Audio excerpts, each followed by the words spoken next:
Welcome to the continued podcast adventures of Superhero Speak. But I think many of the people that love this character and that love superheroes in general have used these stories as inspiration to say, you know what? I'm going to do something good in the world. I'm going to make a difference like my hero when I was a kid. That is my fondest memory of it, because when you're doing comic books, you want them to affect people. Right. You want people to care. You want to strike emotions. And I knew that Clone Saga was striking a lot of emotions. Can you imagine Pulp Fiction starring Goofy and Mickey Mouse? I can totally imagine that. I'm sure somebody's written that one quarter too. pounder with cheese and France. What? Royale with cheese. Yeah, I can totally. See? I would watch the hell out of that movie. Yes, I gladly sacrifice that my progeny to view of a mighty Marvel beast. But Neil Adams is somewhere going, it's my time. How do you measure success? Hey everyone, and welcome to Superhero Speak. I'm your host, Dave. No, I'm John. JD, small group tonight. Small group. I know. I feel tiny. Well, we start at Well, one that is again, right? that is how you measure success, Dave. Oh, what's that? Great. You know, I just got off the phone with my wife. I'm sorry, my girlfriend. Was that a Freudian slip there, my friend? Jeepers. And she did say that sometimes it's too many dick jokes. Just putting that out there. And I'm there in you full go, making agreement. another. Hold on. There you go again, making another dick joke. You're just putting it out there. Phrasing. I'm not putting anything out there. You know, You're putting it in there. sliding it back and forth. that's what she said. That is what she said. Literally, this time. That is what she said. I hope everybody notices that I refrain from these little tete-a-tetes, right? I mean, I'm sorry. What did you say about tits? oh, Jesus. Oh, Christ on a stick. All right. Well, Hey, you're getting blasphemous. I'm just making sex jokes. all right. So, John, so you can compose yourself. Let's change topics. How are you doing? What's new in your world? I get a minion this week. I finally let me hire somebody at work, so I will actually have some help with millions of dollars that I am currently holding hostage because they didn't give me enough resources at work. So I get to train somebody, and the fun thing is that I start training them on Tuesday, and then like Friday I'm taking off for Disney World.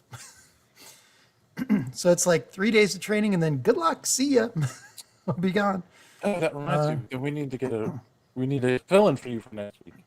Yeah. Oh, wow. John's going to miss the show. That's like the first time ever. That's not the first time ever. No. Well, first time. I think it might be the first time since you've been on, or Well, there's been it's times very John, rare.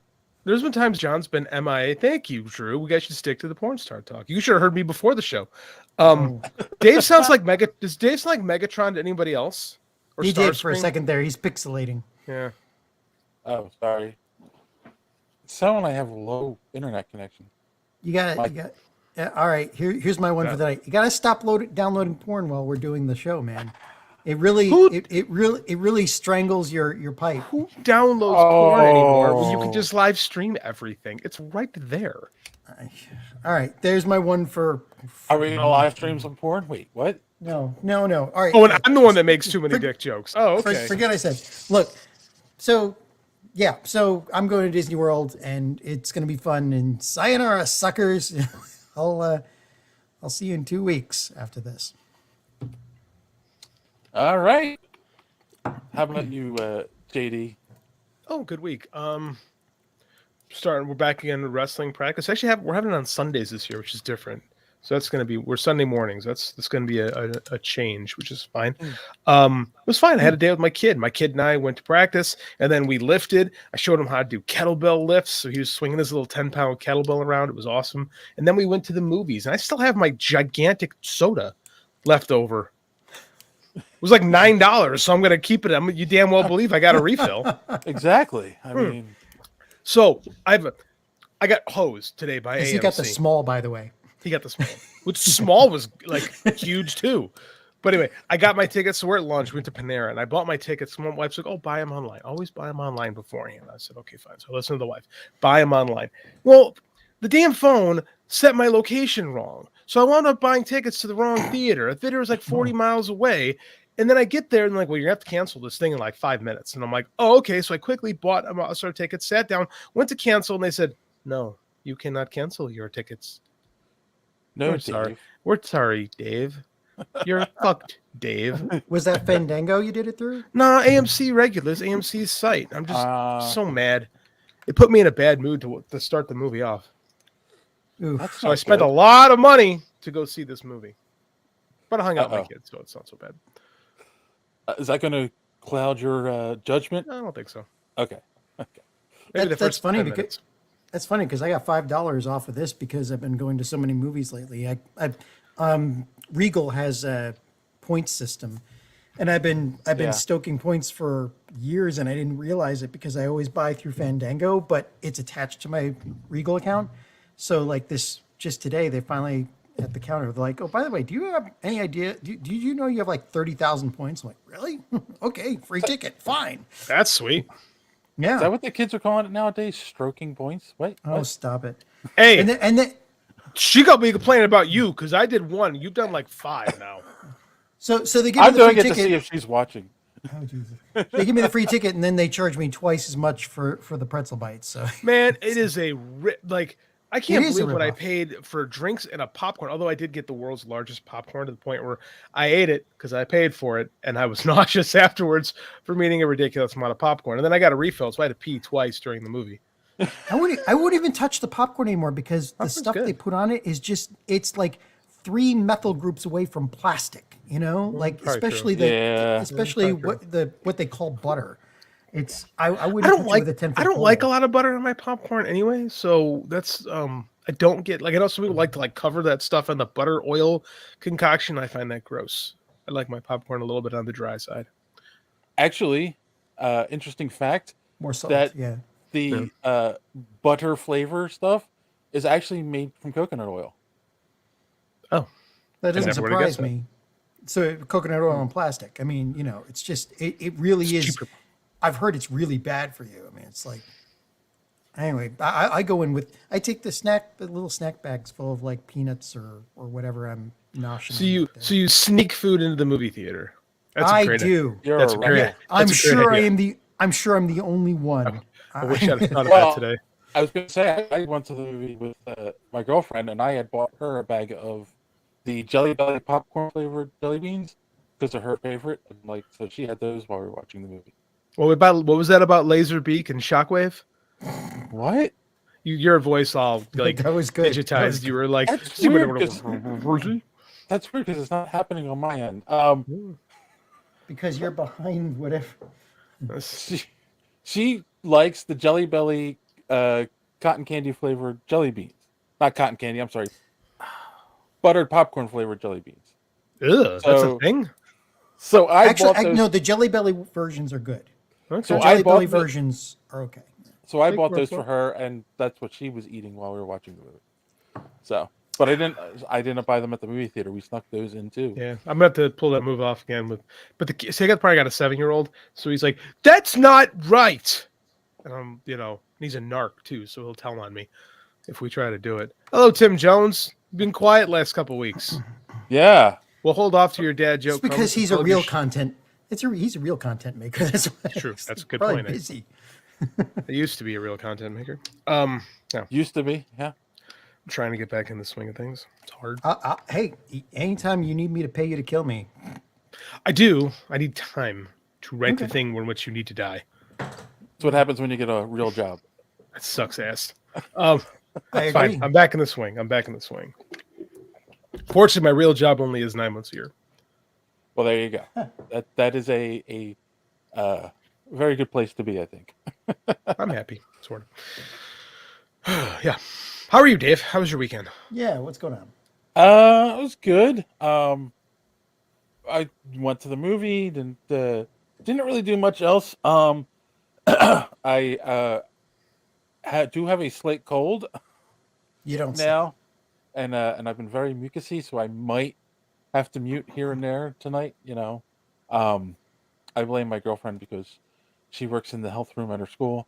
Look, Tim lost his voice. There's a picture of it on a milk carton. Oh my God! There's our dad joke. Sour grapes available in finer newspapers across this great land. Yes. So, yeah. So I mean, that's it. I got caught up on The Mandalorian. I also am caught up on The Mandalorian. I know you sent me a message about it. I'm caught up. You are caught up? Yes. The last episode was long and boring. That seems not to so be, much. I'm going to say this. That seems to be the overall consensus on the internet. Like, everyone's complaining about the third episode because there's barely any Mando in it, and it's a lot of. I think we're setting up the main villain for the season. I agree. That's what we're doing, but I don't know, man. They introduced something. Okay, are we transitioning? Are we doing Mandalorian talk? Yeah, now? let's do Mandalorian. Okay, let's do Mandalorian talk. You know this is setting up for Snoke, right? Or Snoke. Snoke is out there already, and the Snoke or Thrawn? Snoke or Thrawn? Snoke. I don't want Snoke. I want Thrawn. Thrawn is still out with Ezra, whatever. Miller? Urza. Yeah. Better than Ezra. Better than Ezra. Yeah. Was it good? He's with Bridger, still lost in hyperspace somewhere with the whales. Like, we don't know what his fate is yet. So it's got to be Snoke. And the reason why that double agent is taking out the genetics guy is because he's the one that's working on the stuff for Palpatine, or his work was used for Palpatine and Snoke. Yes, fair. I will counter this with Snoke. We know what happens to Snoke, and he goes out like a chode. So if this is Dave Filoni and Jon Favreau's attempt to rehabilitate him, I'm going to give him the side eye now because I'm not interested in that. But we'll see. They can't rehabilitate him, but they have to fit him in somewhere. And this seems like the most plausible way to say, hey, this was all genetic engineering. I don't want to sideline the favorite thing going on in Star Wars right now to justify something people didn't like. Exactly. Right. Well, it's good, but it's going to come in. It's going to come into play at some point, probably. Like, I don't know what this woman's doing on Coruscant, but probably going to causing trouble. Well, eating cookies. Yeah, well, it also shows the weakness of the YouTube chat is working. Sorry. Yeah. It also shows the weakness of the New Republic. Like, their weakness is that I don't know if it's a play on like on politics or what, but it's like they're just being really, really stupid about everything. Kind of. I mean, like, if we're to believe the sequel trilogy, the New Republic doesn't last a whole long time because it's full of idiots. So this is a story about those idiots. Yeah, so, even in this, they said they were decommissioning the New Republic fleet, and we know already that Leia spoke against it and then took what was left of the fleet and took off, and that's what becomes the new Resistance. Okay, here's my thing about this. I want the story about the Mandalorians. That's not like whiny.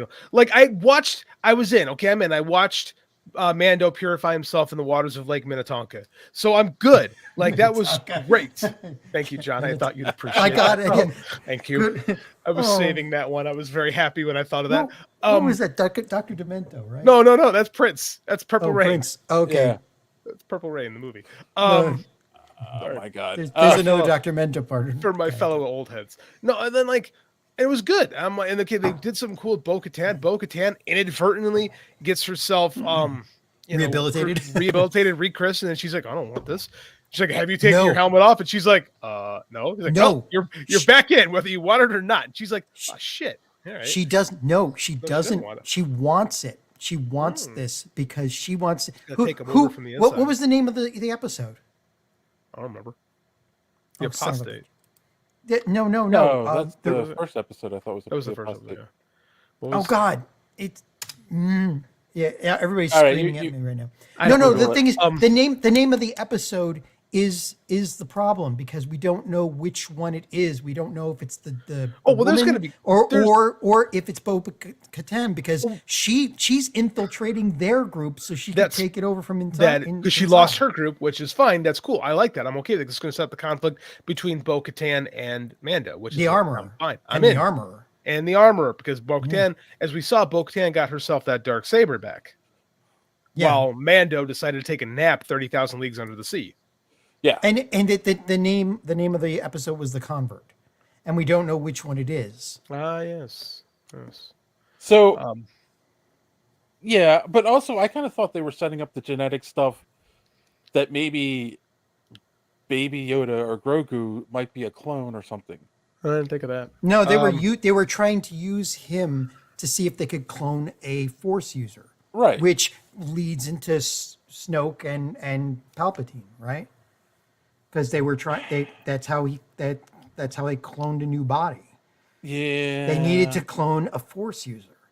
That's why they were looking for people who were Force sensitive. No. I love you, Dave Filoni, but if you're going to use this thing that we already love to try to justify a sloppy ass beginning to the Rise of Skywalker, I'm going to call foul, sir. Well, because you guys brought back Palpatine in the fucking crawl. In the crawl, you couldn't even work it into the story. I'm an apologist for the sequel trilogy. I enjoyed it, but that was lame shit right there, man. They brought him back in the crawl. Okay, but reason. There's got to be a reason why he's doing they could have easily left this history happening somewhere else while we got the story of the Mandalorian. So we know this is probably everything is tying into the Mandalorian. Like Boba Fett tied into it. Everything else is going to tie into this. Yes. There's got to be some reason that this got put in. Here's my problem with this. This was boring. That is my critique of that. Yeah. The third episode, it T-boned the momentum of the show, and it doesn't pick back up until we get back to the characters we're invested in. Because you haven't done much to make me care about this character since season 1. Right. And they do this a lot. They bring people back after long periods of time. But that guy wasn't particularly interesting. Thank you, Drew. Drew agrees with me. That guy wasn't particularly interesting the first time around. And then we don't even get a name. You get a very George Lucas THX1138 character names for everybody. And it was just like they did give him he did introduce himself. But he gets rehabilitated. It's okay. He doesn't even remember his own name now. He's gone. He's been lobotomized. He got mind flared. Yeah. It's also one of those things where, like, what you call it? As soon as they get the stuff, and then you start hearing noises on the ship, I'm like, oh crap! She double crossed them. Like, this is a setup. Like, I felt that. The whole thing was a psyop. I mean, the whole thing was a psyop. It was like readily apparent as soon as she walked in when he was giving the speech. She the way she was acting, and then giving him the crackers. Boom, done. Well, the whole thing was crackers. It was a perfect psyop. And here's the thing too. I don't think she is the terribly charismatic character, right? Yeah. Like Katie Sackhoff as Bo-Katan, good, interesting, layered character, very good. This nameless imperial apologist, not very interesting. No. Well, maybe it will, because she dropped a hint that she was probably, she was basically born into this. Like she said, she never had a choice. She was probably trained from infancy. Probably trained from MC. I mean, she's one step away from twirling a mustache. Like it was just, it was very. We're better than this. Like again, I really liked the first two. I thought the first two episodes were great. That third one, the middle part of the story really T-boned it for me. I just wasn't invested enough in the story. Yeah, I'm gonna say I don't disagree with putting it in. No, I agree. I feel the way they did it was horrible, because it's such a long middle part. Like they could have intertwined it with what was going on with Mando, so it kept you interested in the whole show. It drags, man. It really, really drags. That's my big critique of this. Is it drags, and they make us really. They try to invest us in these characters that we're really not that invested in, right? And it's like in a side chapter in a novel where. Again, I'm a Stephen King reader, so I see this all the time. I had to force myself to watch it. You can tell Tim's been away for a few weeks. He's getting all this stuff out now. Sour grapes, buying newspapers, yada, yada, yada. I felt like it was a little just too much. Like again, it was like one of those chapters in a novel where you go off and you do a side thing for a little bit and then you come back. And usually that's okay, but I don't know, it just wasn't doing it for me this week. Like I'm really invested in what's going on with the Mandalorians, and I want more of that. And I'm gonna say this: you kind of like binged these 3 episodes, right? I did binge them. So the first 2 are a little shorter, and they're all Mando, and it's all what he's up to. And then all of a sudden, boom, we hit the side story in the 3rd episode, and I can definitely see it feeling more T-boned if you're binging it. Yeah, and that's pretty much what it was. I'm thinking, this made me go, boy, I wish I had done this 2 weeks ago and waited a week. That's exactly what I thought when I watched that 3rd episode. Because I was really liking those first 2, especially the end of episode 2. I'm like, oh, well, all right, I'm in, And then we wrap it up, and then it's just like, oh, here are these characters that I kind of remember, Yeah. All right. Well, let's.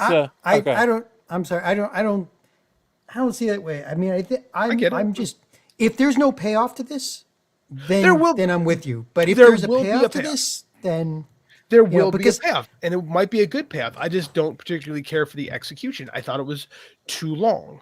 I thought it was too drawn out, and I just didn't care that much. See, I like kind of watching this kind of stuff. Like this intrigue and spy. Right, but also like.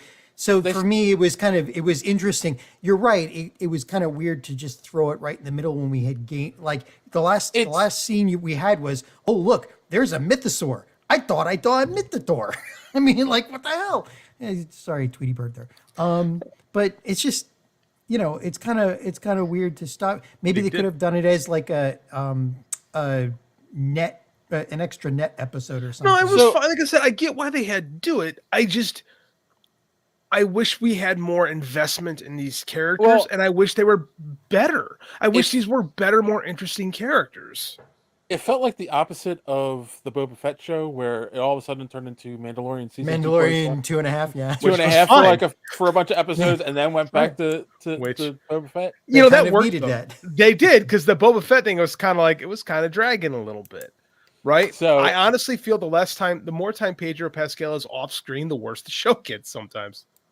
But I also kind of was like, so we spent all this time with this character just so that she could get those things off of the ship and get his research. And then like we threw the character away. We like erased him. We spent, what I'm saying? His mind got erased. So I don't think they're going to go back to him. Like he's gone. Right. Well, she did it for a couple of reasons. One, to make sure that he could never talk about what research he was really doing, because obviously the New Republic was too stupid to understand that it was important. And number 2, she got a list of all the things he needed to do to continue his research, meaning that she now has this case that she can bring to Snoke or to Palpatine and say, here's what you need. I get it. All of it makes sense. 9 episodes. I get all that. My big concern is the character is boring.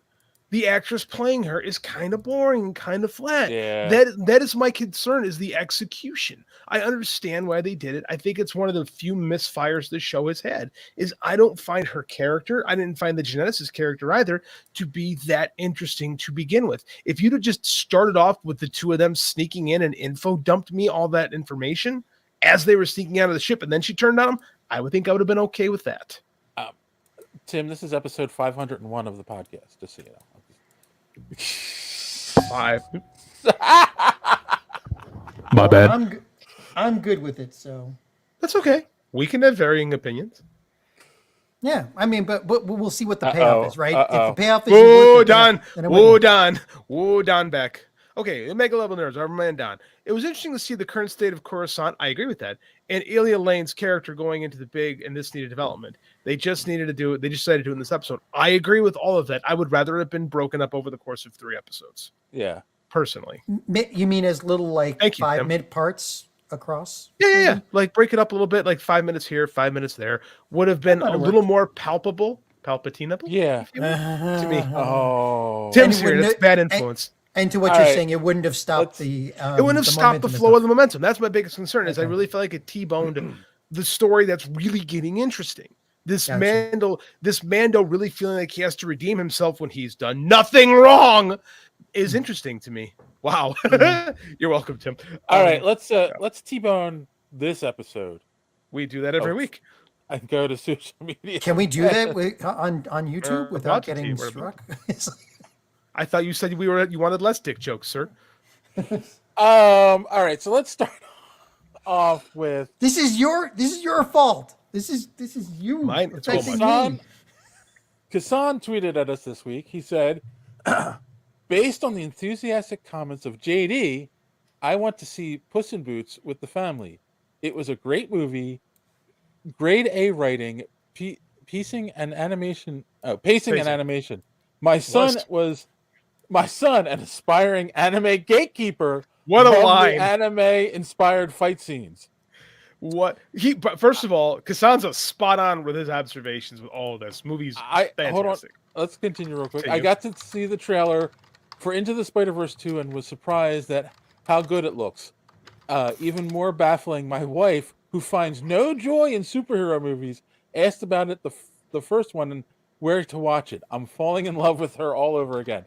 I replied, you win for the term an aspiring anime gatekeeper. And he replied with, it would be funnier if it was a joke. He constantly corrects me when I mispronounce a character's name or if I watch anime dubbed. I have to remind him that he's 10 and I'm his father. The little guy just screws his face tighter in disgust. Whoa! I'm sorry. This sounds like Little O'Grady. I'm sorry.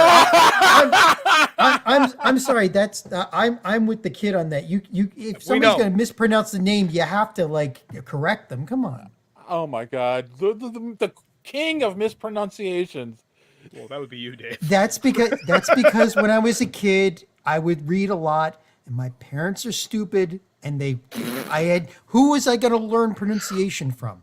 TV, right? Like the rest of us. Yes. Yeah, you think they let me watch Warner a lot of Brothers. TV? I had to sneak that stuff. Are you actually Amish? No, Are you actually Amish from the Amish country? No, I had abusive parents. Oh, they would cut the cord off the TV so I couldn't watch it.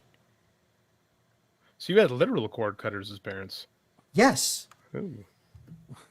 So that's why I mispronounce a lot of stuff. Like when you're looking up in an encyclopedia because you have a brain like mine and you want to learn all this stuff, you don't have anything. It's not like now where you go to like Merriam-Webster online and hit the button and hear it how it's supposed to be pronounced. This week on Psyche Hero Speak. Eesh. Oh my goodness! All of a sudden, I understand John a lot more. I'll read this quote. Omega level nerds. Don says, wasn't it interesting to see the biggest reason for the aristocracy on Coruscant wanted to war over was so they didn't get drafted, not because they thought the Empire was wrong. I thought that was great. I did that's actually probably my favorite part of the whole episode is when we saw those snot balls, the rich people, the rich draft dodgers. Who cares? Yeah. The Alliance, the Rebellion, the Empire, they don't really matter. Yeah. I was like, this is so over the top. It's fantastic. It's easy to tell the difference. One lets you be the idiots that you are, and the other would have murdered you. Do you think the Empire would have cared one way or the other as long as the rich people were happy? You know what? I'll just put that on the shelf and leave that there, if you will. Kassan's back. All love here, John. I had the same problem. I was reading Robert Jordan at 11, and I tried to use those words, and they came out wrong. Oh wait, you were reading Robert Jordan at 11, so you finished when you were 20, right? Robert Jordan books are insane. Oh man. Drew says, I took my daughter to Puss in the Wolf freaked my daughter out so bad that we left before the end. Thanks, JD. You're welcome. Andy also says Puss in Boots has horror elements in it. He actually said it gives horror. It has horror elements in it. He doesn't know how to say elements. He just tries to say elements like Dad says, and it's awesome. He's right though. The wolf is spooky. It's John. You will love this movie. I really highly recommend that you watch this. It's very, very good. I'm looking for where I can watch it without ads, and I think that's on Peacock now. I believe it is on Peacock now. Moving on, we did talk about the TMNT trailer, Mutant Mayhem, that came out, and Random Randy Savage of the Colt 45 podcast said, "So when are we going to try another shot at the Power Rangers or Big Bad Beetleborgs. Where's the animated series of Big Bad Beetleborgs in Sony animation style? I'm going to be honest with you. I wouldn't hold your breath in the Big Bad Beetleborgs. And I think the problem with Power Rangers is the last one was kind of a failure. So I think they're a little gun shy on jumping back into it.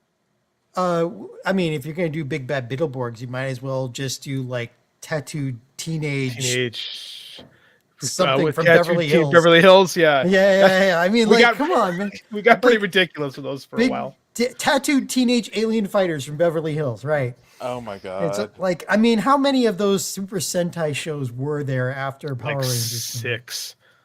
And there was just a rip-off of the Teenage Mutant Ninja Turtles, right? Right, yeah. You know? They were all horrible, really. Yeah. Yes, Puss in Boots is on the cock. I was reading Drew. That was not me. All right, but that's enough. Well done. Drew's a fan. Drew is a legit fan. I know. He gets it. He understands. It's very on brand. So last week was our 500th episode, and it's all been downhill since then.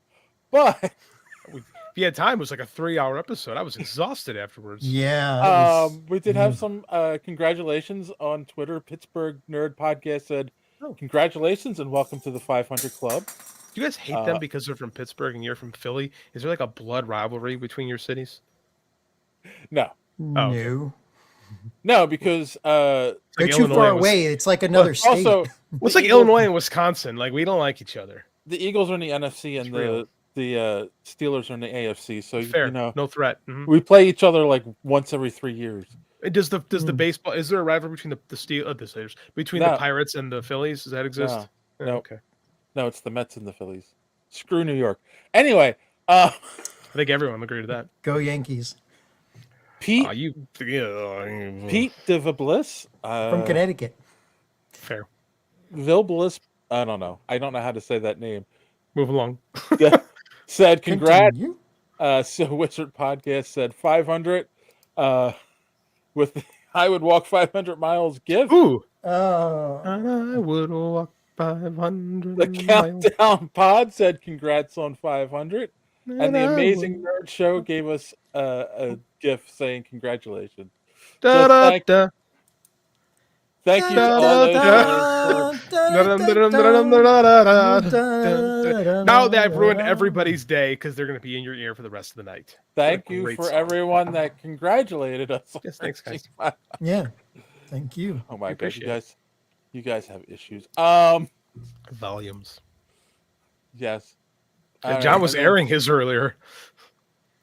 Well, you wanted to know. Did we? Did we really? No, you didn't want to know, but if you're going to hit me with that, I'm going to tell. I mean, there's certain things. All right. Drew, since you're watching, you have to explain. On Facebook, you commented on our last episode, Super MILFs starring Jewel Denial. Hell yeah. I think it was Rand and I were talking about our favorite 90s, 2000s era porn stars. So, yeah. Oh, God, I'm going to get fired. Someone's going to be watching this. Not supposed to. Hey, Classy. Yeah, I think that's what Ray... You get Ray and I together, it's just going to go right in the gutter. Always. Yeah. We live there. Down here, we all float. Nice. Thank you. So you got anything... And Superman. Wait. Huh? What the hell are you talking about? I don't know. Good night, Tim. Thanks. I love how he just comes on to plug his, because he knows we're going to plug his stuff, and then he bails. It's like, I'll listen to the podcast later, but I got to get up in the morning. Got to draw the comics. Well, that is it for Social Media Man this week.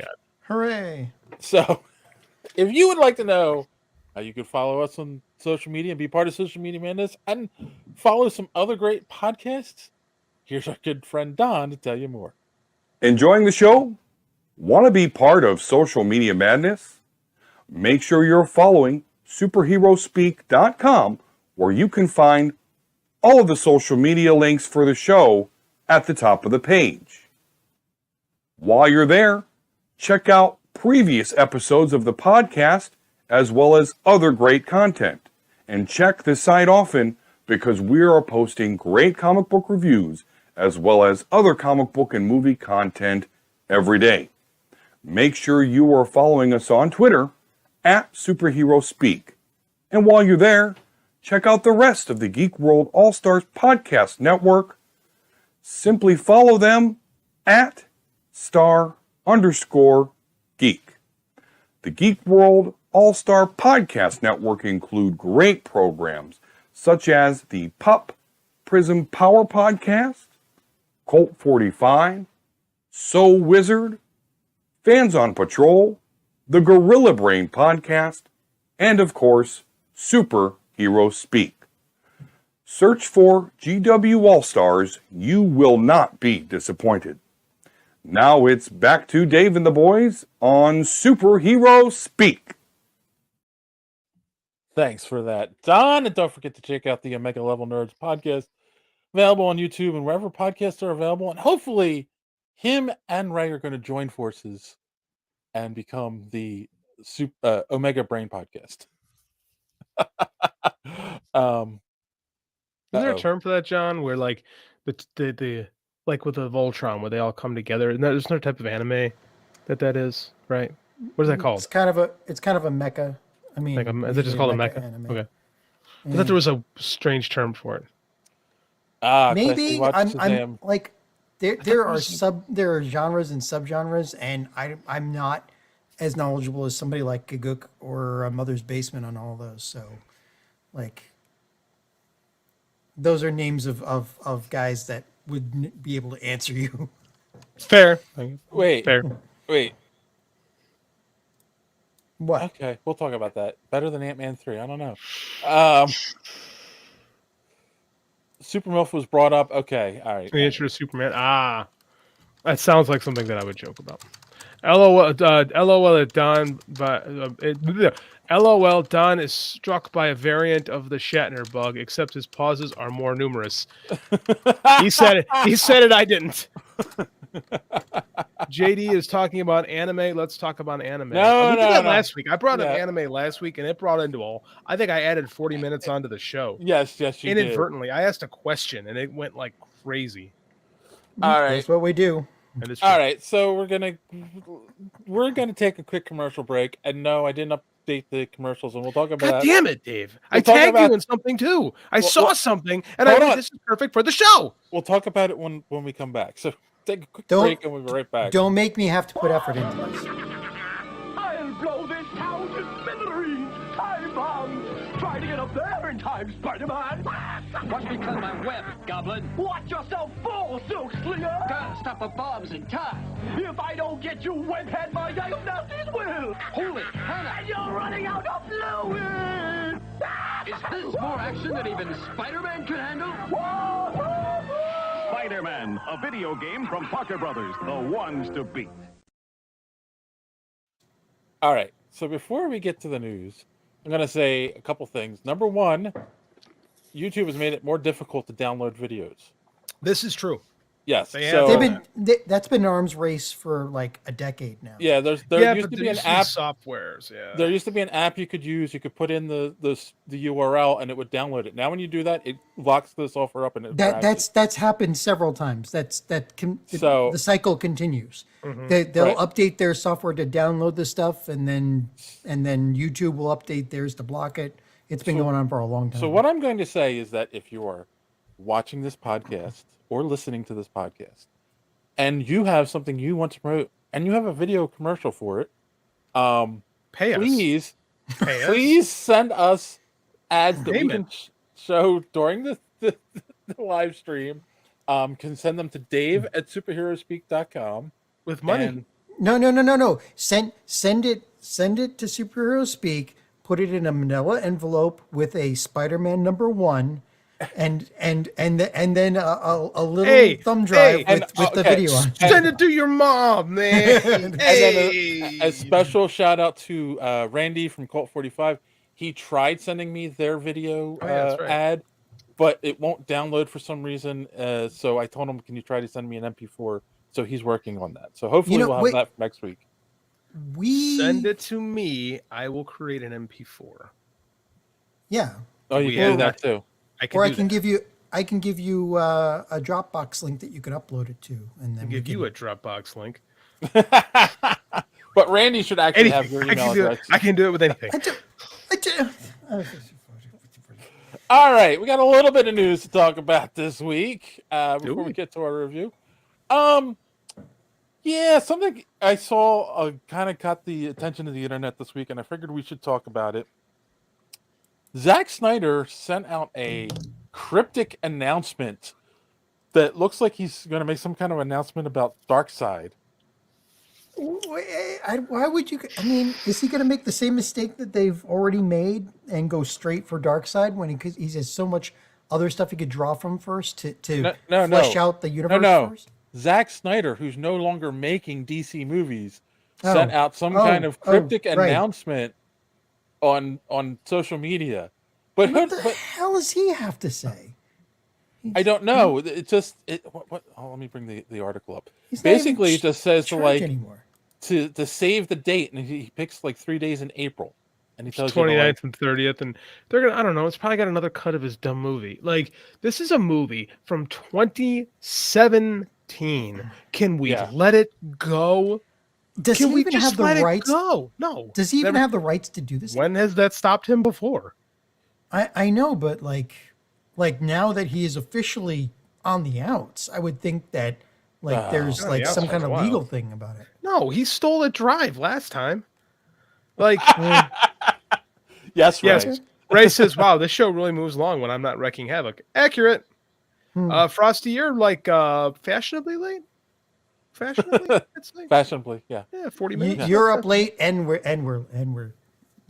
Yeah, I don't know. The best part is when people got mad, his fans, because his fans are lunatics. Got mad about the next story. It's him and Elon Musk have the worst. So I don't know. You are correct. I bet that Venn diagram is a perfect circle. So the next thing is on social media, James Gunn announced that he personally will direct the Superman Legacy movie. Who called that? I think you did. This guy. Yeah. Which, okay, we'll talk about that in a second. But you're right. Then all of his fans, all of Snyder's fans online lost their mind, saying you're taking away from Zack's moment, and it's like, what moment? He's done with DC. Like, what is wrong with you people? Yeah, he's like that kid who doesn't go to high school anymore, but he keeps going to all the parties at 25, and people are like, "Why is this guy still here? He's been here since my sister was in school." Those fans are like those people that still think that Trump is still president. It's like like those people. He's like, don't forget, he was the guy that could buy you beer. So he was the guy that could buy you beer, and Snyder's the guy that can give you Darkseid. He could give us maybe he's going to unleash the anti-life equation and end this for all of us. Oh my God! That doesn't end well as far as DC is concerned, or any of us are concerned. Yeah. Snyder is. Oh, that's a great hashtag. This Snyder is. For my DC friends, JD really has the powers to manipulate reality. Ray, see, you and me, man, you and me, never for good. It's only for evil. I was about to say, come on, help this show out. If I knew how to control it, I would. No, you wouldn't. You'd have fun with it. You definitely have fun with it. Probably true. So petty like that. Tom. I like James Gunn. I like James Gunn. That he's done, but does he have the right tone to do Superman? 130% yes. You think so? Guardians of the Galaxy, sir. I agree, but it's a completely different tone. Heart. It is a movie with heart. Yes. Okay. Which is what you need with Superman. Heart is good, but Gunn also has a type. Right? I mean, like, he's heavily into music. All of his stuff will always have references via music, but that's not Superman per se. We don't know if that will work with Superman until we try it. And true, yeah. You know, I can't say that. I can't say that won't work for Superman because I do think. Wait. Let's show you. I was going to say, Chris last week said we have to let go of John Williams as Superman, right? No. We have to let it go. I think it's 50 years almost. I think there comes a point where we have to try something else. right? But it's not John Williams Superman. It's his score. It is. That's what I'm talking about. The score, the music. We're talking about the music that James Gunn. Like, let's try something. If it doesn't work, I'll be a rum with you saying it didn't work. But Gunn has a vision for things, and he is very heartfelt with a lot of his stuff. Yeah, he can be really subversive and over the top, but like the Guardians movies specifically have a ton of heart, which is what I think you need for a Superman movie. I understand heart. But here's the question. Can you think of any characters in his superhero movies? I'm not going to talk about all his movies, but in his superhero movies that are also very charming. Oh, well, Star-Lord. Star-Lord's charming. Yeah. Is he charming? Well, he's kind of a. I said Star-Lord, not Chris Pratt. Kick. No, Star-Lord has got. That's why the character works, is because he is charming, but it's a different kind of character. Yeah.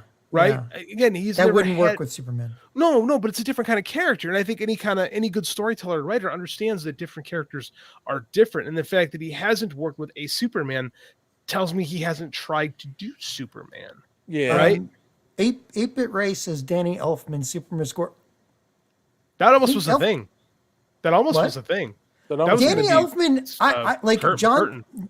Was it John Powell? And Danny Elfman are two of the composers I know of that I might trust with that, but I'd have to hear what they come up with, because you got to. I mean, we have to admit, Trevor Rabin would be all right. Williams is a once in a generation genius. Like, there is nobody who comes even close to him. His style is very orchestral.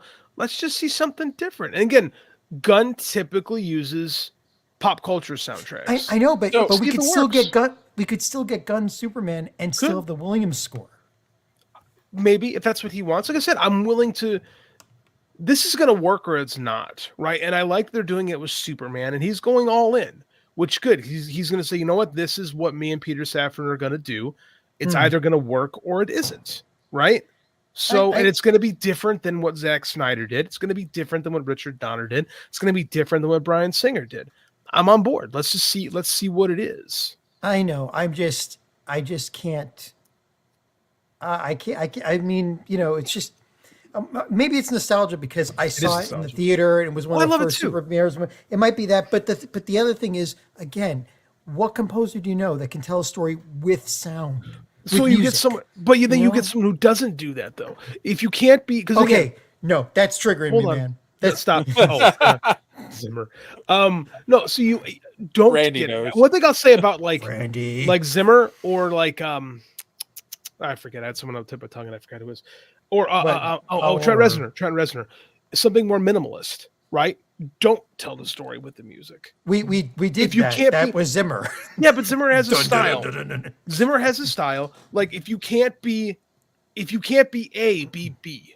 Right, and just go BB. Do something different. Don't try to ape, which I think was Bryan Singer's music. He tried to ape Richard Donner and wound up missing completely. Yeah. So I just want to see what James Gunn can do with the character.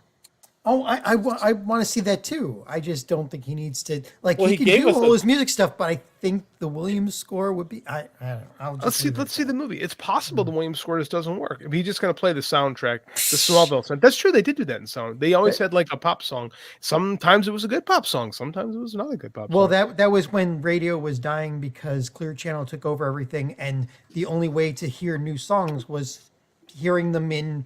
Like, was it WB television shows? Literally, quite That's literally. true. Like the Intersect. What's his name from Shazam?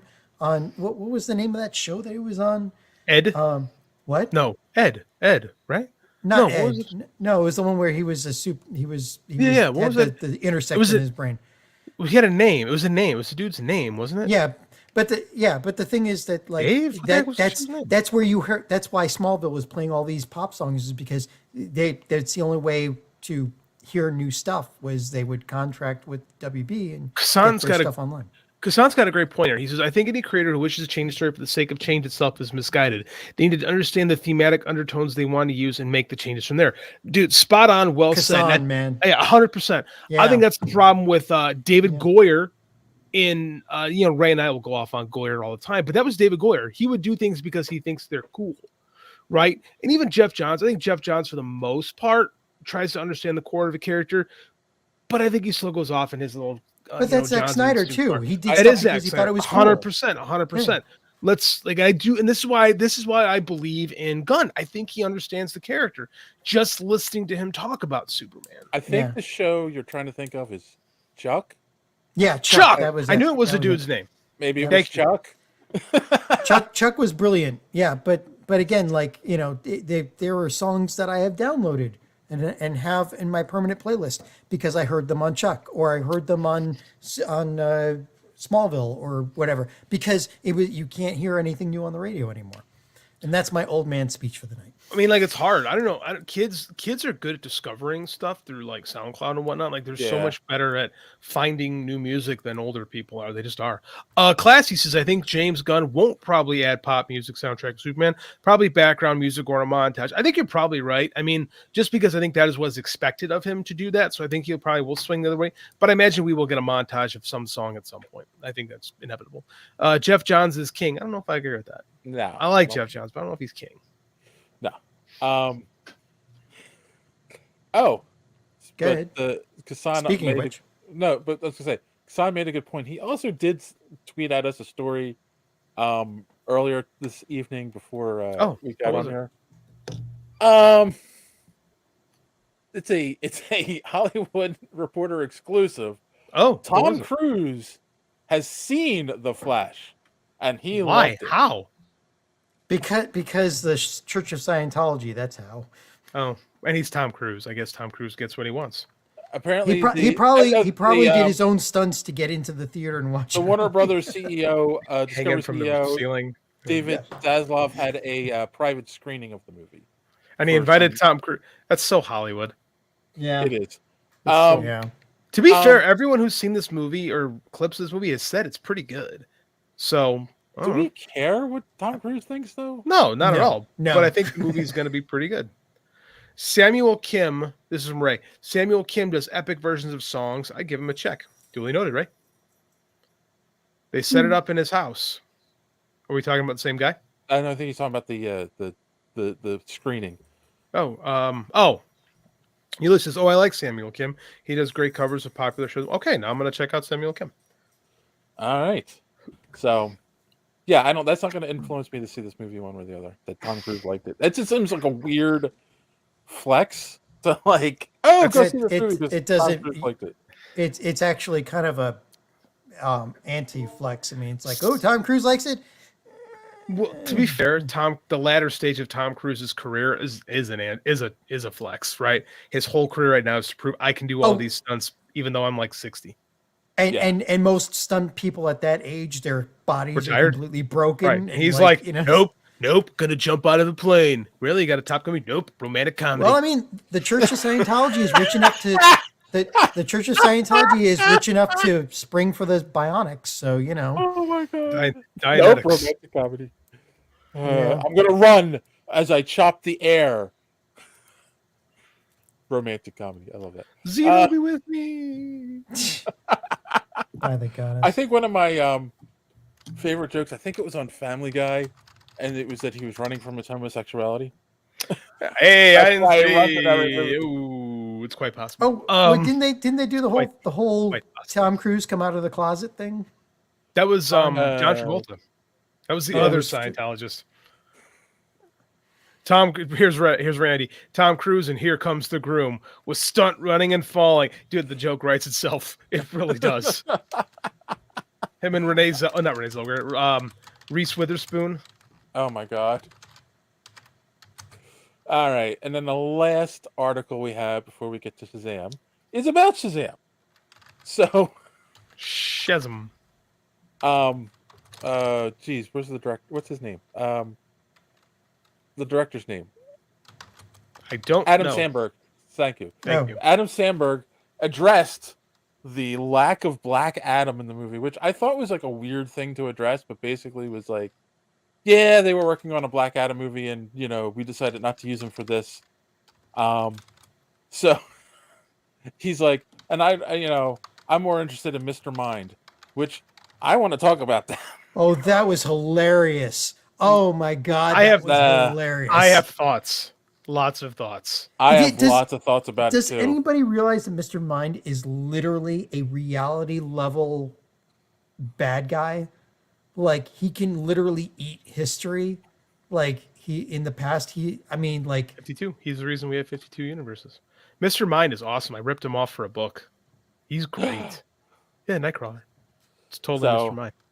I mean, it just seemed like a weird thing to bring out. But one of the reasons I brought the article was because my girlfriend did not see the first Shazam, but she did go with me to see Black Adam, and she went with me to see this, and was highly confused and was like, "Is there a connection?" and all this. It's like, well, yeah, it's the same wizard giving him both powers.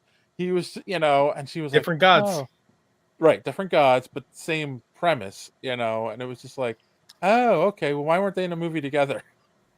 There's the answer to that. There's a very simple answer to that question. Dwayne. Yeah. Dwayne wanted his own movie. Dwayne dropped the ball on his Big movie. time. Yeah. And I think we should use this to segue into our review because I think it sets it up perfectly. I just want to see that I agree with Drew, but I think that's a Facebook one. That just made me. Drew says Zack Snyder is a reality level threat in DC, and he is correct. He is. You are correct, sir. Correct. He is an Omega level threat. Rock rolls alone, quite accurate. Which is sad because I like him. Classy says Dwayne killed both Black Adam and Shazam movies. Sir, you are not correct. Quite. Well, not quite. The Shazam ones, maybe not. This one. Yes. And yeah, okay. You know what? All right. Let's do it. Maybe not. Well, let's take a quick commercial break and then we'll do it. So I can get mad about your lack of commercial? Let's do it. Yes. I'll roll your favorite one. Here we go. Oh. Hey, Spidey, isn't Marvel's new Pizzazz magazine fantastic?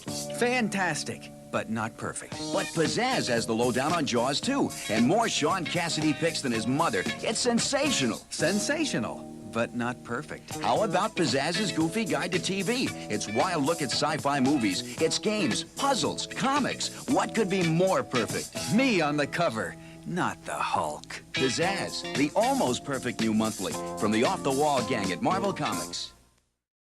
It looks like the Hulk is just giving it to Sean Cassidy from behind him. Hulk say you stay still. It's not about pee breaks, Ray. Yeah, we all mistook that last time. We came back and you had one co-host. It's about being able to put the commercial breaks in the audio. All right. Hey. So we all went and saw a movie, right, guys? I'm not alone on this, right? Yeah. Took the kid. Yeah, so we saw Shazam, Fury of the Gods. Shazam. And for real. Ray's ladders are covering the list. Nice. Starring Zachary Levi, Helen Mirren, and Lucy Liu. And yeah, so before we get into it, real quick, couple of like I always like to do, a couple little things about the movie. We've got box office. So it made 30 million domestically and 35 million worldwide or internationally at this point. This is Sunday night, so we don't know what the full weekend's going to be. That's so more than that. That sounds bad. That's kind of low. Yep, 65 million so far. Ooh. Rotten Tomatoes, the critics' score is 53%, and the audience score is 87%. That makes sense. So yeah. I get both of those. Yeah, I get both of those. Yeah. So yeah, let's get into this real quick. So, what did you guys? Just real quick, non-spoiler. What did you think when you came out of the theater? And JD, you can go first. It's okay. That's how I felt about it. Andy absolutely loved it. So that made me revisit it. That made me revisit my opinions of it. So because we went together, he really, really liked it. I thought it was okay. And I'll get in. I mean, I thought it was I thought it was really unfocused. And I think Okay, I will say that's like the majority of what the critics are saying. And I honestly, I don't care for Zachary Levi in this role. What? I don't. I'll explain. That's my thoughts, or my a snippet of my thoughts. John, that you didn't sound confident. I don't know what John didn't sound confident about. About the money. No. Oh. Yeah. Damn, that is low. It is low. But I still enjoy Shazam 2. Overall, good time at the movies. It's a good thing for kids. I think if you're looking to take a kid, yeah, I'm with you. Dave's poor wife, girlfriend, is going to be traumatized by the jokes. Yes, we keep making those jokes that might get a little awkward at Dave's house. We really shouldn't. Yeah. It's a family. All right, John, how about you? What was your... See, a movie like this, you go in thinking, and we've seen this in other movies, like they go too hard on the jokes, too hard on the slapstick, too hard on the not taking it seriously. This thing struck a pretty good balance between the jokes and taking it seriously. I think it played very well with the idea of Shazam still being kind of a kid, even though he's like nearly turning 18 now. Kind of hard to continue the fallacy of Shazam being a preteen when in real life the actors are aging. But I liked it. Like normally I would tear something like this apart, but it just has this charm about it, and it doesn't take itself too seriously, and it was just a good time, and I'm okay with that. So I liked it. Yeah, I mean, it's funny. I definitely agree with you. In fact, it's funny. Karen's oldest son asked me, like, what did I think of the movie? He's 21, and he saw the first one, and I told him I liked it, and he's like, and he asked me a couple questions, and then he actually asked me, so it doesn't take itself too seriously? I'm like, no, it doesn't. He's like, oh, okay. Then he went, I'll wait till it's on HBO Max. But yeah, like, I mean, it's funny. I like the first one. I think there's a lot of the same heart and humor in this one as there was in the first one. Yeah. I agree with JD that it's, I don't know, unfocused is exactly the right word, but there are little hiccups in it. But like, I think you can forgive them because overall, I think it's a decent movie.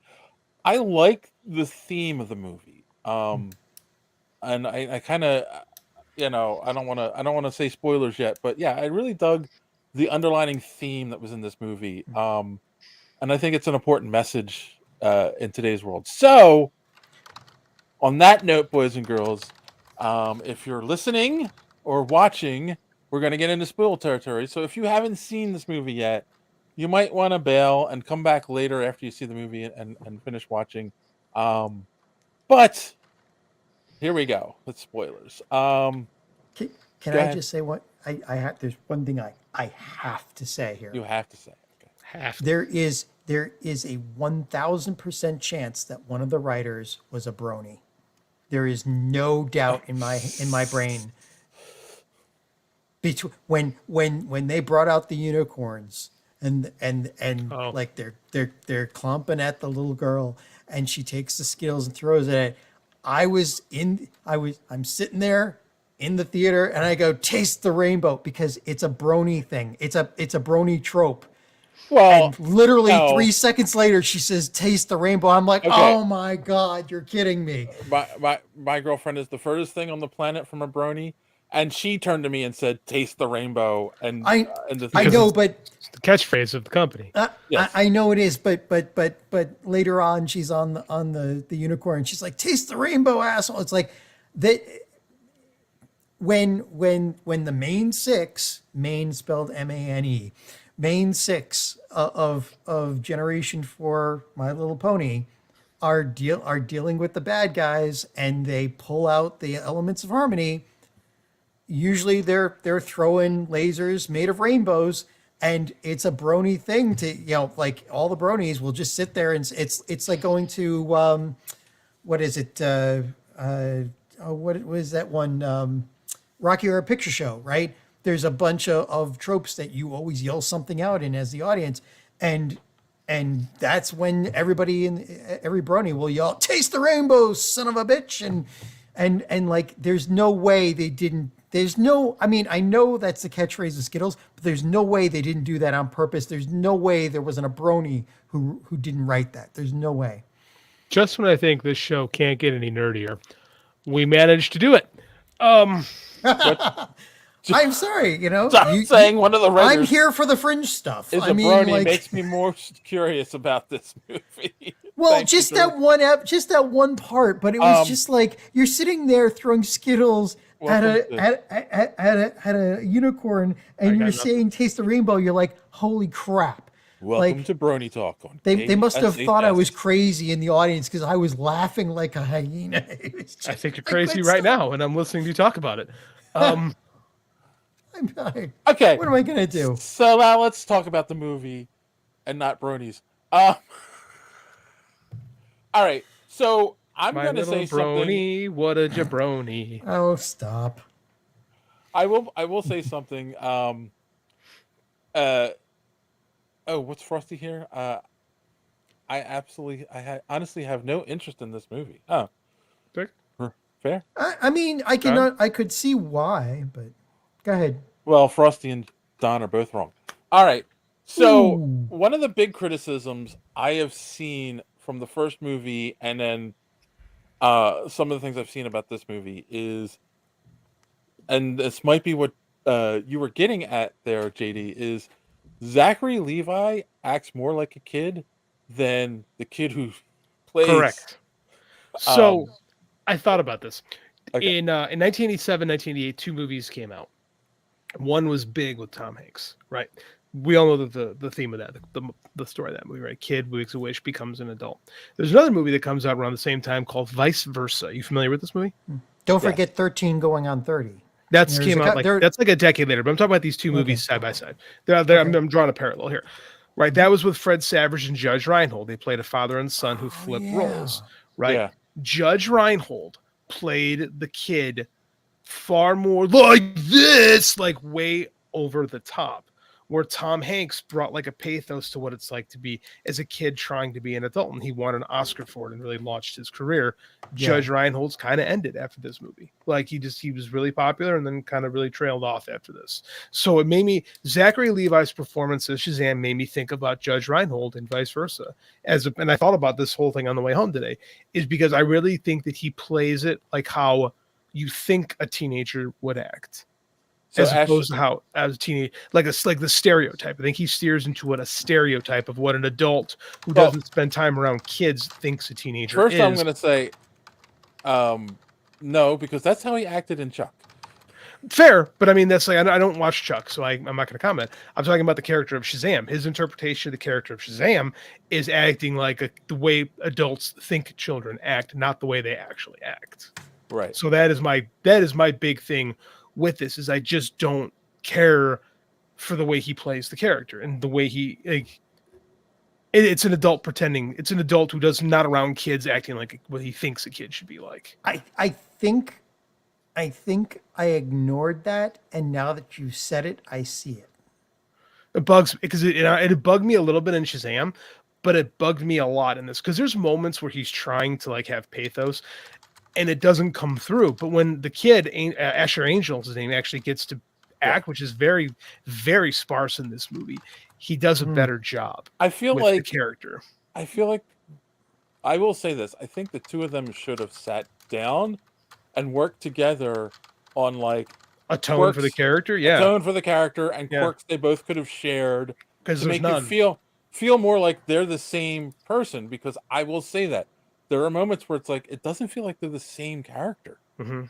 Yeah, and there's things this is an interesting comment by Kassan. When a writer is limited in their tool set, feel a little struck here. Oh dear. They produce limited stories. Many superhero movies have built-in plot armor, and things are becoming boring. I agree with that. I see a lot of tropes we're becoming very tropey in the superhero genre. Or there's always a MacGuffin when they need it just to keep the I'm okay with MacGuffin. MacGuffins can keep stories moving and let you tell stories about other things while keeping a focus on the thing. I'm okay with some MacGuffins. This one was a little bit much at times. My big thing with this movie is like it feels like there's points in the movie it really wants to be this family story, which I like. Right? I really like when it tries to do that. Like I like the idea of wanting to hang on to your family, especially part of getting older is your fear of growing up and your fear of leaving. Because usually teenagers are portrayed as these kids who want to leave home immediately. And then there's kids who don't want to grow up. They want to be with their family the whole time. So I really like that struggle. And it seems like we steer into that at first, but we very quickly abandon it. You know? And I would like to have seen more of that. But I just don't think that I just don't think Zachary Levi gives us a portrayal of a character who can do that. Like he intentionally does not want Shazam to be that, even though that's what the script is kind of asking him to do. You make a good point. Thank you. That Asher doesn't get a lot of screen time in this movie, and I wonder if the scenes in the Rock of Eternity where he's trying to have a meeting to talk about them trying to save the Walt Whitman Bridge, and then or the people on the bridge, but the bridge gets destroyed. And like, would that screen have gone different if he was Asher doing it versus Zachary?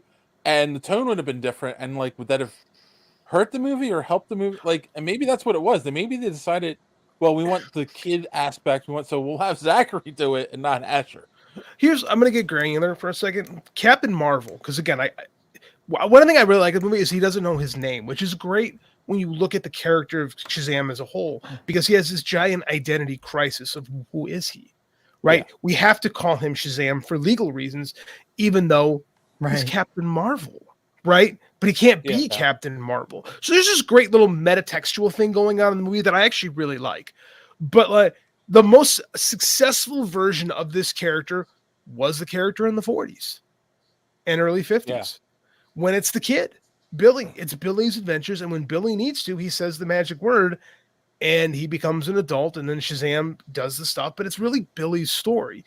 Because it's the exact perfect comic setup. Wish fulfillment. Because all superheroes are wish fulfillment, but this is like perfect because it's a kid, just like every other kid. Yeah. So and it's shitty. No, you're right. But I really feel like and again, it's not just this movie, but it's a lot of interpretations of Shazam since then, since his return into the 70s, have been focusing on the superhero and not enough about the kid. The best version of this character done in the last couple of decades was Jeff Smith, creator of Bones, Shazam, and the Monster Society of Evil, because it was about Billy, right? And I think that this movie should be about Billy. They keep calling him Billy, right? Yeah. But it's not about Billy. And you're asking this character, this character who's supposed to have Arrested Development, carry this stuff, but he doesn't. It's what I'm saying. It's unfocused. It's totally all over the place. Well, that's the thing too, right? You just said it. Arrested Development, but he is a kid, so he doesn't have Arrested Development. He's that's the thing though, right? That's why it's supposed to. But when he is the kid, he doesn't act like this, right? And again, it'd be fine if he had some immature attitude. He should. Shazam should. But I mean, like, it's just too much. It's just too much, and it feels too put on. It doesn't feel like a real person at any point, and that makes it like hard to relate to the character. I don't know if it doesn't feel like a real person because I know adults that act like that.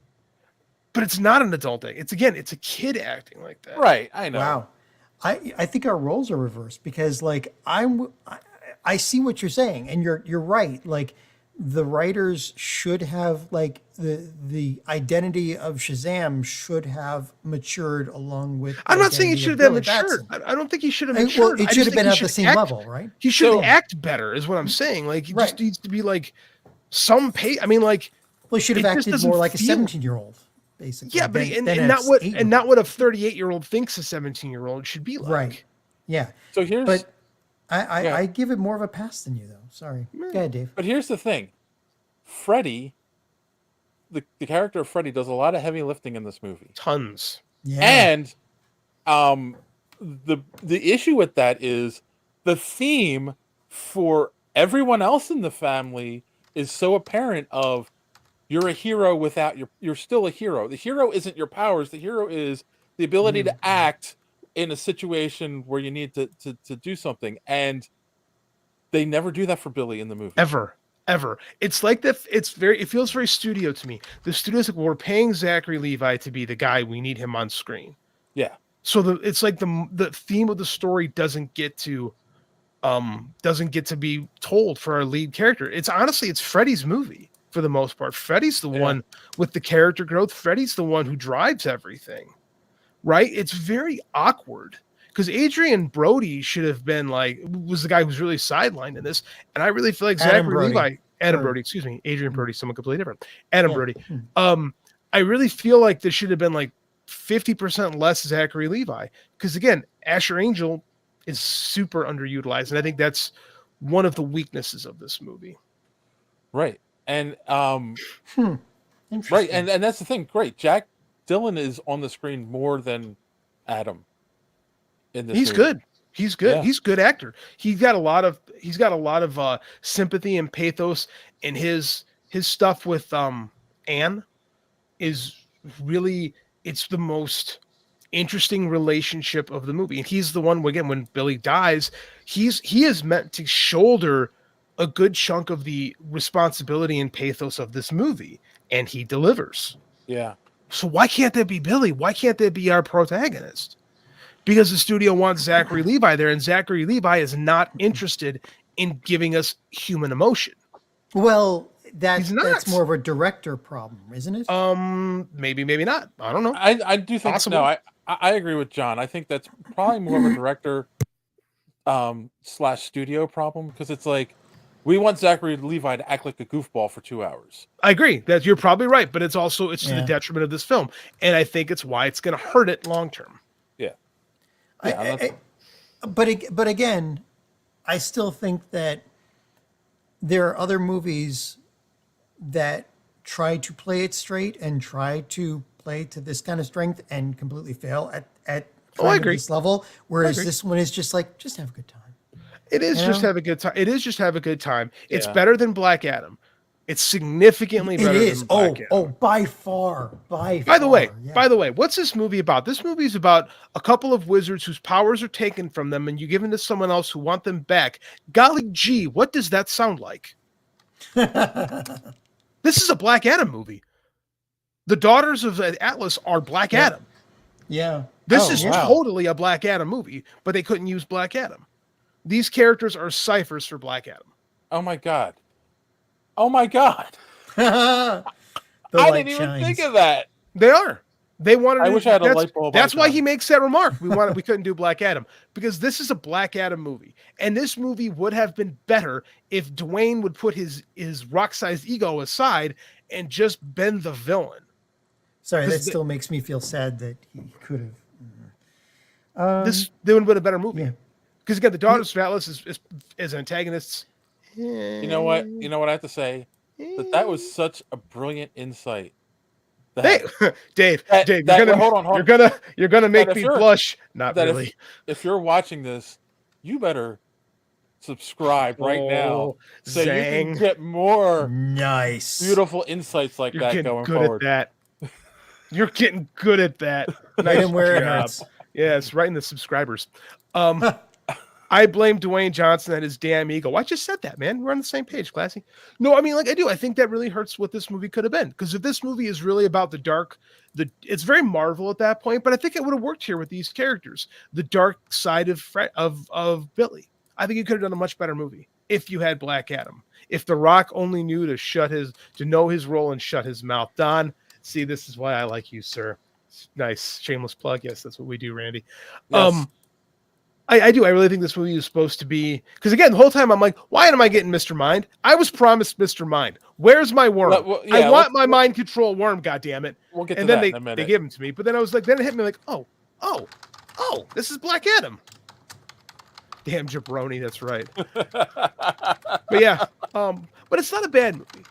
It's not a bad movie. All right, what did you got? Okay, since it wasn't Black Adam, what did we think of the Daughters of Titan, Mirren? My God, Lucy Liu and Lucy Liu. What's the girl's name? No, the little girl's. Oh, I have no idea. She was good though. Oh, that was Rachel Zegler. Okay. Anthea. She played Anthea. Right. So What were you going to say, John?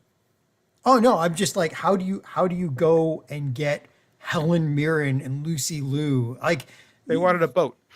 I actually, true, but they did good. I mean, like you can't with go the wrong material with they're them. given. You're correct. They do a great Helen job. Mirren has always given 100% to everything she's done, no matter what. If you see Morgana her in Red Le and Fay. Red 2, She's oh Morgana yeah, Le Fay oh, in oh, Excalibur. well, yeah, but that's One of my oh, first boy. childhood crushes. Helen Mirren, yeah. Yes. Well, Lucy Liu too. I mean, holy crap. But But, they're fine. I mean, they're fine given the material they're given. They're very one note until the end, right? Yeah. Like Helen Mirren doesn't have a lot to do until the end when she has a nice little face turn. Stuff happens in this movie, and it's one of those things are happening. Lots of things are happening. Not sure I'm on board with everything happening, but lots is happening. I feel like that Helen Mirren's character has a plan, and she's very good at executing it. And Lucy Liu is just. She's the mustaching trolling villain. She's the goddess of chaos. Right. And like, so she screws everything up, basically. Like if they'd gone with the original plan, they probably would have won. Yeah, but I don't hate that because I like characters screwing up. I actually like character ego, derailing a plan. I think that's actually fine. It's just a lot. I found this interesting too. This is the least DC lore stooped movie they've released. Yeah. Because those are characters they made up for. I think, if I'm wrong, please correct me.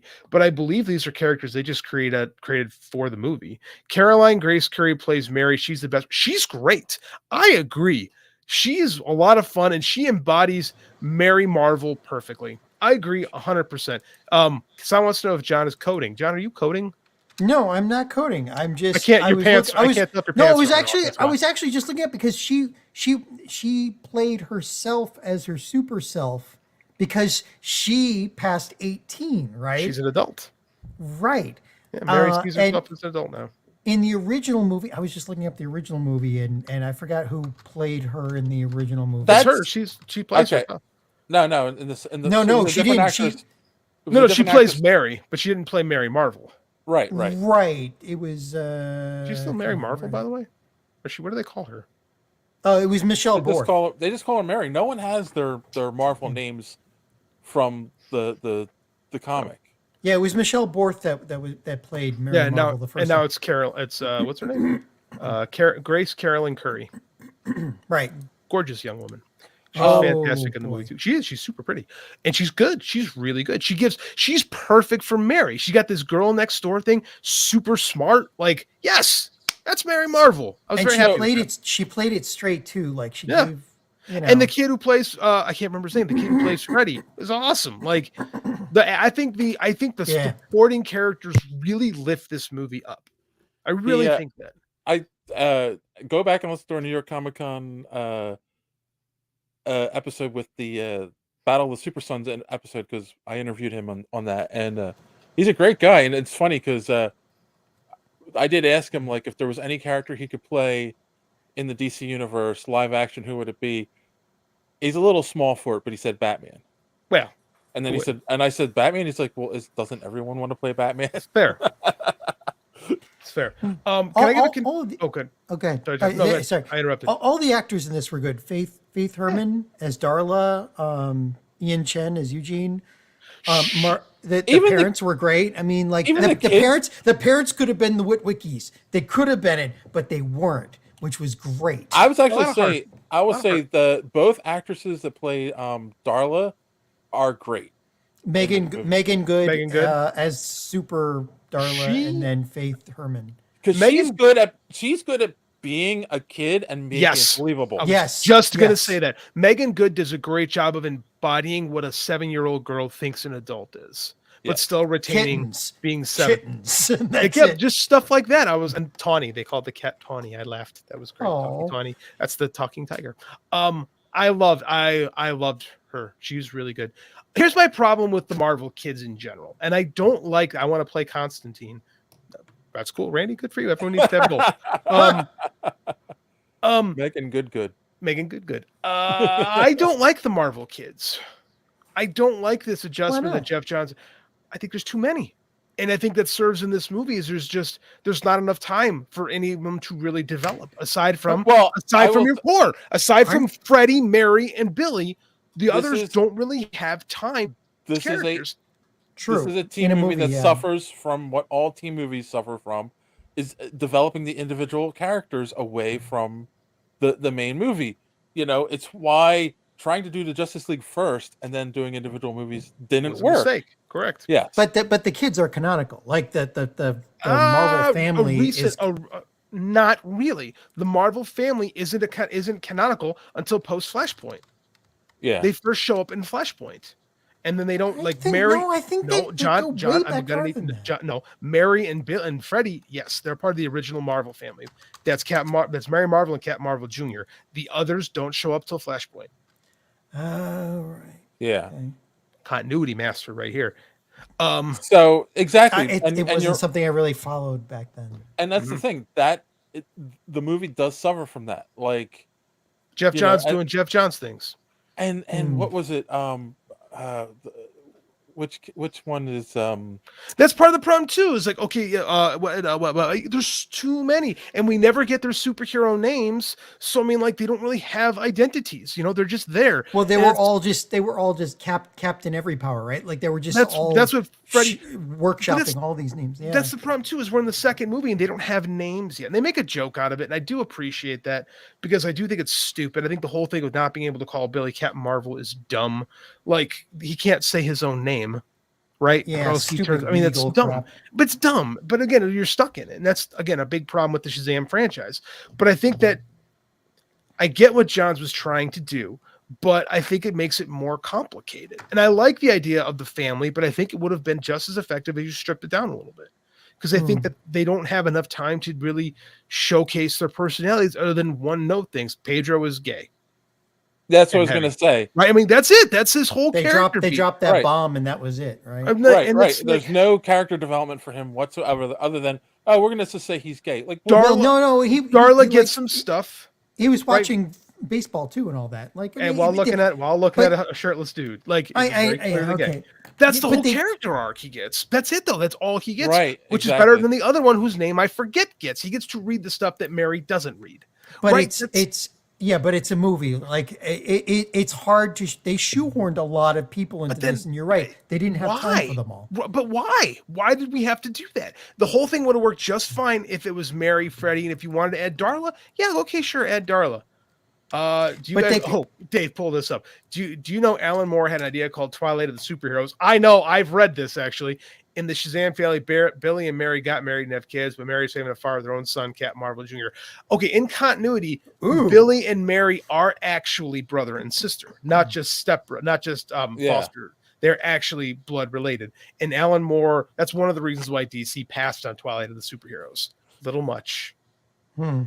Drew, hi, my name is Shazam. Everyone else, who's the kid? Yeah, that's exactly. I agree. Like there's just true, Kasan. That's true. That it was a pitch that that Alan Moore made in '87, I want to say, around the time that DC was relaunching, post crisis. I just think there's just too. Yeah, it is Freddie Frosty. It is. He says it's fucked up, and he is correct. Alan Moore, especially in the '80s, kind of fucked up. Alan Moore even today. I mean, just read Alan Moore's stuff. Come on. Yeah, fucked up. Great writer, but a little crazy. It's not a bad movie, but I think it just suffers from executiveness on all levels. Just a smidge. So just a little bit. I see it. Yeah. All right. I'm going to ask something here, right? Like they gave the heart of the movie is these kids lose their powers, but prove they're heroes without their powers, except for Billy. And then Billy sacrifices himself at the end of the movie. Spoiler. Lame. Right? Comes up with this perfect plan, sacrifices himself, dies, and then gets resurrected at the end. He's buried for literally 2 minutes, and then Wonder Woman happens to show up, which I did like. I did like bringing Wonder Woman in. It was the mega happy shoehorned ending. It was just... Alan Moore he worships a snake god. But here's the thing, like isn't Wonder Woman coming in like the blessing of what's his face that this will be this is technically part of the new No, DC because we don't know continuity? we technically don't know for sure who's playing Wonder Woman yet. They haven't officially made an announcement on that. Peter Safran produced this. So, but what is it? And again, our post-credit sequence seems to align up that Zachary Levi will remain Shazam, right? You guys saw the post-credits, right? Yes. Mm-hmm. How is the action? Frosty? How is the action? Any cool rush scenes? Yeah, the penultimate sequence is really good. It's all the excuse me. It's all like these Greek mythological characters come to life in Philadelphia. Hey, Philadelphia! They destroyed your town. Yeah. Yes. Manticores and Cyclops and Minotaurs. And then the unicorns saved the day, but not in the way you would think it would. And the unicorns are not unicorns are not. Ain't your daddy's unicorns. Yeah, they were badass unicorns. Yeah, Don, exactly. They got the X-Men Krakoa treatment. 100%. This is what I mean. This is because nothing is ever permanent in superhero movies. Heroes never die, so sacrifice means nothing. I agree. That's exactly what he did. Billy is dead for 10 minutes, and then Wonder Woman shows up and brings him back to life. Very Tinkerbell. Very, if you clap, Billy comes back to life. And he literally pulls, it was unnecessary too. Better than Ant-Man 3? I don't know about that. Yes, they were. 100%. You think? 100%. Is Wonder Woman able to resurrect characters? I feel like she's done that before. They related to her Zeus because it's Z, right? The Z and Shazam. They take that into consideration to actually decide to tell you what the SHAZNAAM is. Barry C-3PO? Yes, in Rise of Skywalker. He dies for a second, and then they can restore his memory from R2. He's a droid, but yeah, kind of. But like that's what I was going to say was, I think you could have done that without him dying. I agree, 100%. There was no need for him sacrificing himself, because I also feel like he didn't learn anything. No, he didn't come back out of the grave like, now more mature. He's like trying to hook up with Wonder Woman at the end, and it's like, really. Like, why are we doing this? Like, yeah, that was a little bit. I mean, and again, like normally I would tear this whole script apart because Anthea did not act like someone who was 4,000 years old. Yeah, but she was supposed to be a teenager too, so I think it worked thematically. A 4,000-year-old teenager. Dave disagrees. That's how that works. No, I'm disagreeing with Drew here. Oh, Z as in Zach will resurrect an entire universe. To hell with you, sir.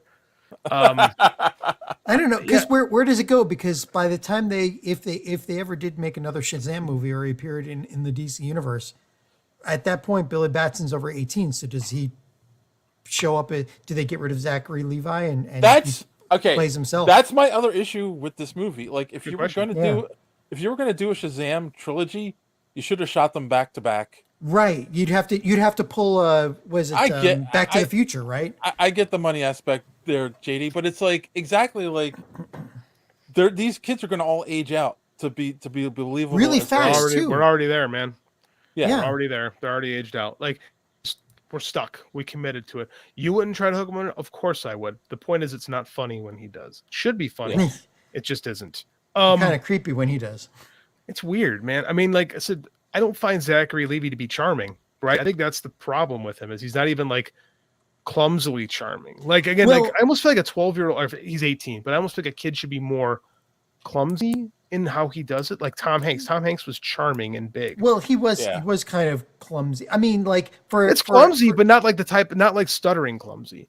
Like just like, hey baby, like he's acting like Butthead from Beavis and Butthead trying to hook up with her. A little bit, yeah. Yeah, I mean, I don't know. It's just dumb. He's just dumb. I don't. It would work if Archer acted like that, or if Zachary acted a little more like Archer. Like that's why it doesn't work, because they're two different characters. Yeah, it just doesn't. There's just no.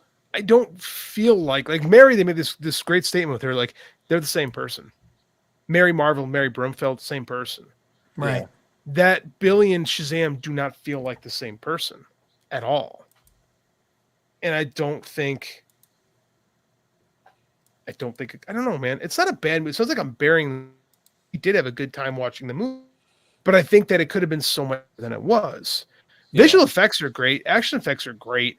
Helen Mirren, she just, she could come in and read Dinner Theater and be like, you're like, wow, she's really good. Yeah, she could read a menu and sound like, basically Shakespearean. Yeah, she's really great. Lucy Liu's fine, chewing on some scenery. She hadn't done anything in a while, so I accept it. She's good at chewing on scenery. Yeah, she's fine. I mean, look at Kill Bill. I mean, yeah, that's true. I think she's better in Kill Bill, but she's fine here. Again, this is the least DC movie we've gotten. This is not steeped in DC continuity. No, not at all. I don't know if it makes it better or worse. I just thought it was interesting. True. I don't know. That's a good question. I do think this movie works. I also think this movie works better if it's Black Adam and not 100%. If it's Black Adam and not in the first one, Drew says in the first one, Billy was kind of brooding, Marvel was immature. Yeah, and Billy might still be brooding now. He's in the movie maybe 3 minutes. Maybe 3 minutes. A little more than 3 minutes, but yeah. Maybe 5? Maybe 5. Like he disappears in Act 2.5 on. And he's barely in the first I mean the fact that like his mother had to ask him to change back to himself. So she, yeah. Yeah. There's so much more that could have been done with that they just don't. I don't know, man. I feel like this could have been a lot better. But again, like it just has a kind of charm to it, and it's kind of like, it's not like trying to tell you take us seriously. It's like let's go for the ride. I know, but I mean, like it could have been a better ride. Oh yeah, I agree. So I'm just normally I feel like a lot of the movies are like take me seriously, and I'm You're like right. no, You're this right. one's like who pays to rebuild Citizens Bank Park? The Philly insurance. Yeah. So the taxpayers of I was about to Philadelphia. say, Dave, you paid for it. We already paid to build the thing once. I don't want to build it again. Like, no. Right, Astro's chewing on something by me. Yeah, I don't know. I saw my home office in the background. Yeah, the Comcast Technology Center was in one of the shots. I'm like, hey, there's home. There's the mothership. Right. My goodness. Oh, yeah. Man. Yeah, I don't know. Okay, real quick before we wrap this up, let's talk about the after credit scenes real quick. The first one being, of course, we talked about already. I don't think I like rides because the Final Destination movies. Oh God. Boo! Sorry. Okay, hold on. Kasan.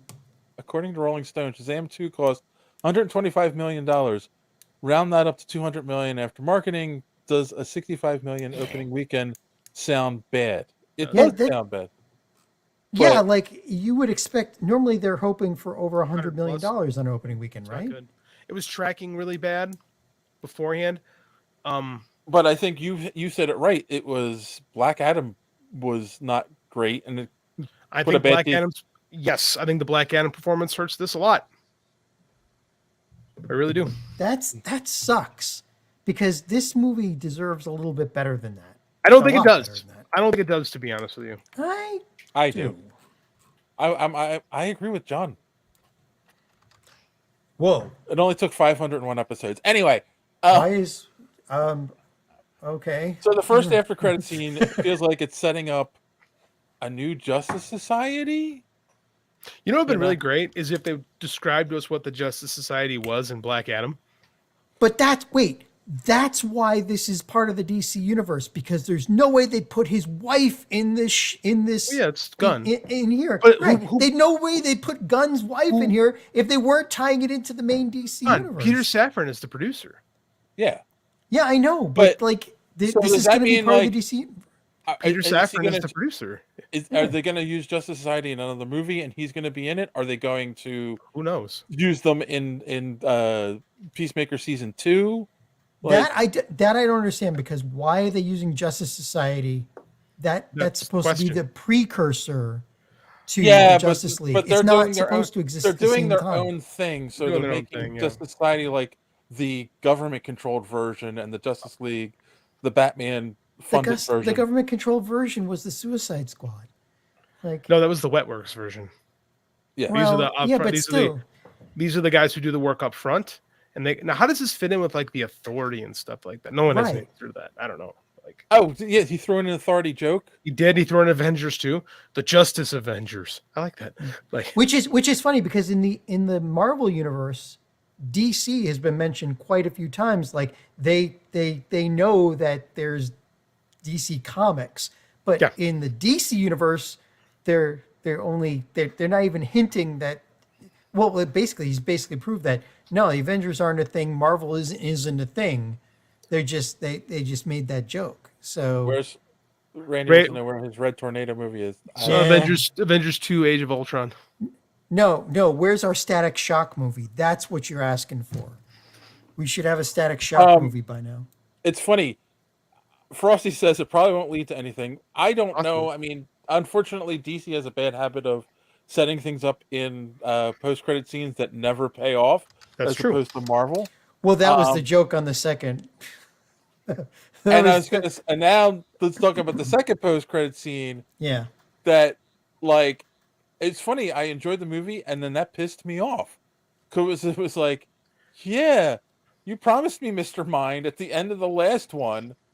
You didn't deliver, and now you just promised it again. Like, well, it's from DC.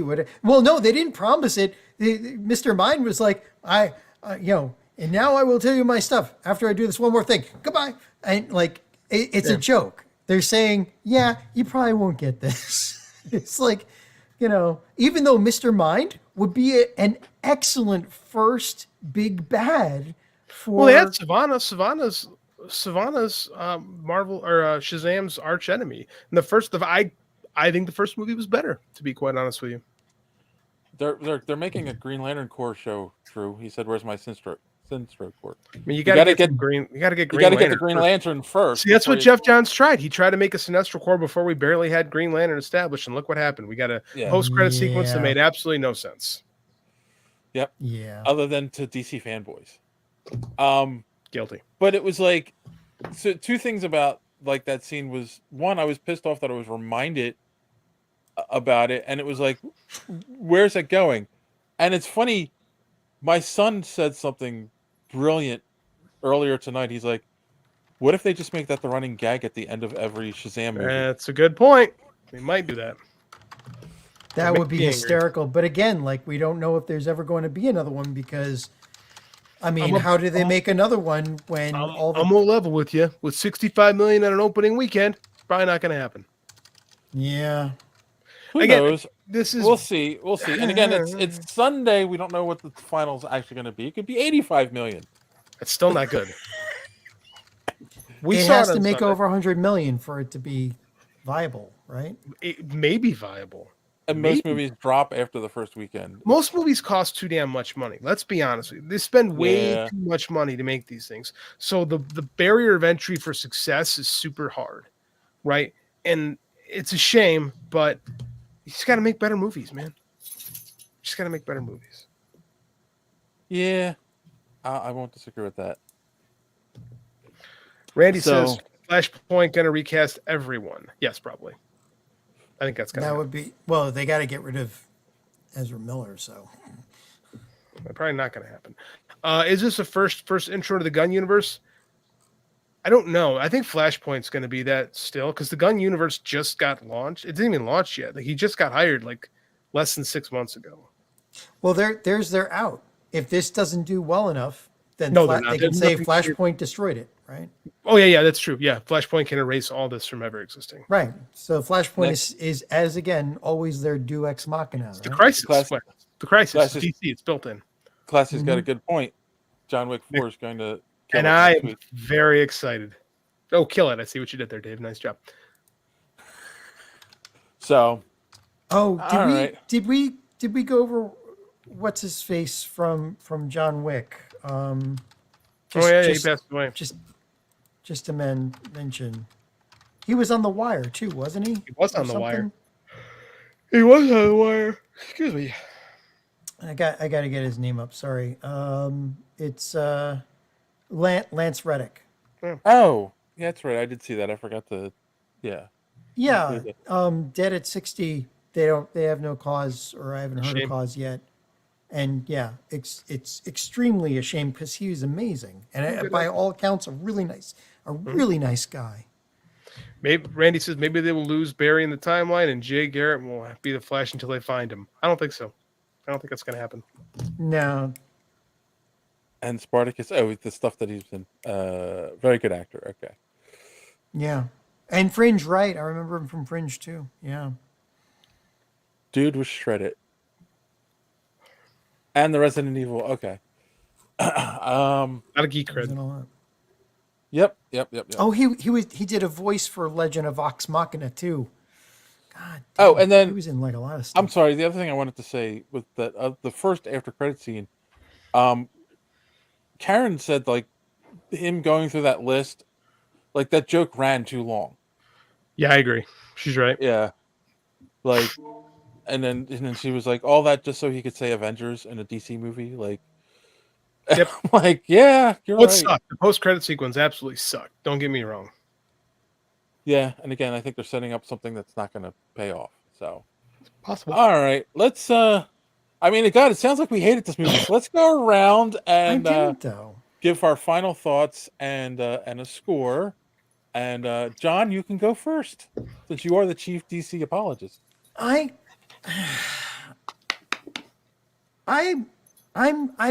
giving it. I'll give it a 7. You know, it's a fun time. It's not telling you to take it seriously, and you know, like JD said, kids love it. So yeah, you know, it's worth watching. It's not bad. You know, we're not talking Zack Snyder here, so. Yeah, it was a fun time. It was good. If I hadn't seen it, I would go see it. Okay, it's funny. I'm gonna just say that real quick too. One of the other things about the first one they said is like, it's a fun like movie for all ages, but there are some very horrific scenes in it. Same thing with this one. Mm-hmm. Oh yeah, people die in this. A lot of people die in this. Yes, a lot of people die. So I mean, but it's still, but it's Marvel deaths, right? No blood, no nothing like that. Yeah, you don't see the heads rolling or other stuff. But you know, I don't know. It's 7. I'd go see it. Frosty pays attention. John, yes. Would you fold laundry to this movie? Yes, I would watch this movie again and fold laundry to it. Thank you. Yes. Is that a masturbation joke? Oh God, no, it's not. No, he's made that literally fold laundry. I know it was a joke. It was a joke. I needed to see John break. I'm sorry.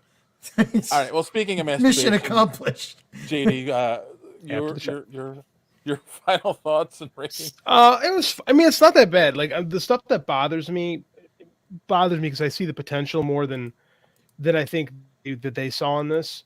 But I was entertained, right? It wasn't boring. My kid had fun for the most part. I didn't love it, but I didn't hate it at the same time. It was much better than Black Adam, which I did like. And I think it was better than Ant-Man and the Wasp too. Ant-Man and the Wasp Quantum Realm. I think it was better. Special effects were better. Character stuff was better. 6.5. Okay. It's after he falls a larger warm sheets. Oh my God. Warm sheets. Oh, that's my new album. Come on. That's my smooth jazz album. Warm sheets.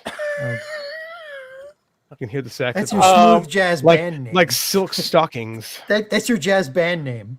Warm sheets. JD Levi and warm sheets. I'm gonna. Yeah, all right. I'm gonna say, this broke with DC canon, the most, and DC theme in the sense of the theme of you don't need powers to be a hero. Anyone could be a hero, which is a Marvel theme. You needed powers.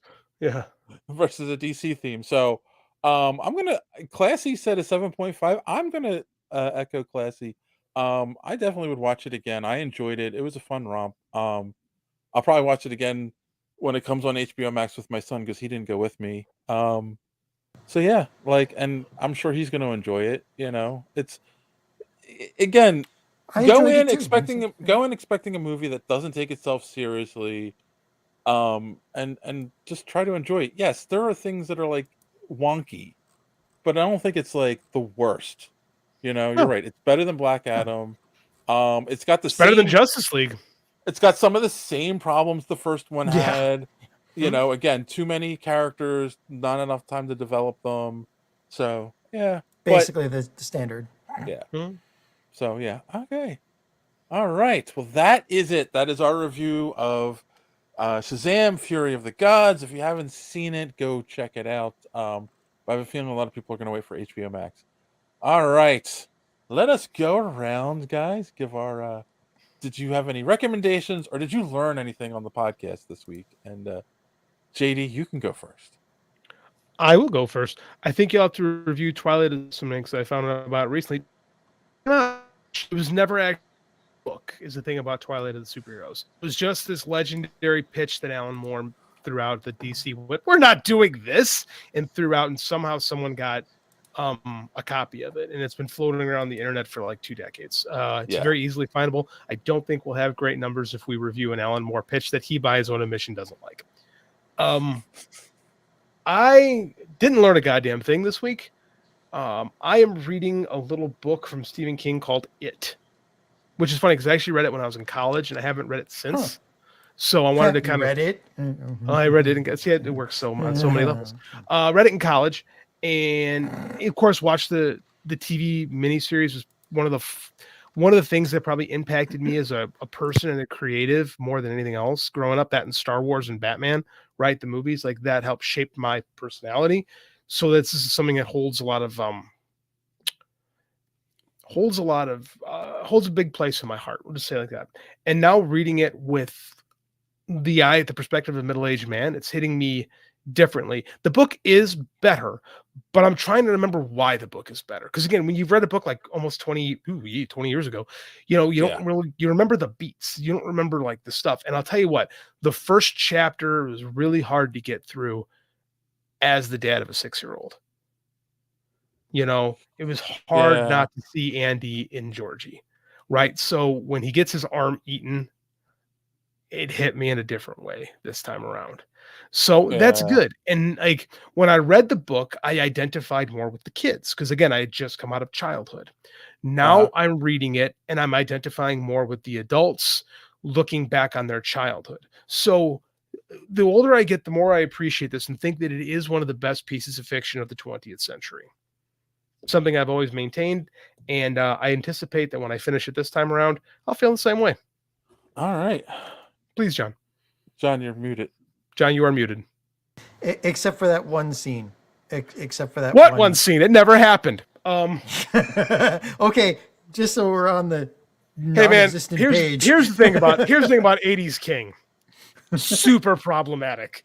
Like heart in the right place with everything. Super problematic with things. I love The Dark Tower, but it is very hard to read the Odetta Walker scenes in Drawing of Three. I don't think they aged well at the time. They weren't aged appropriately at the time. You read them in 2022 ears or 2023 ears, you're like, ugh! Old King, hard, but yeah.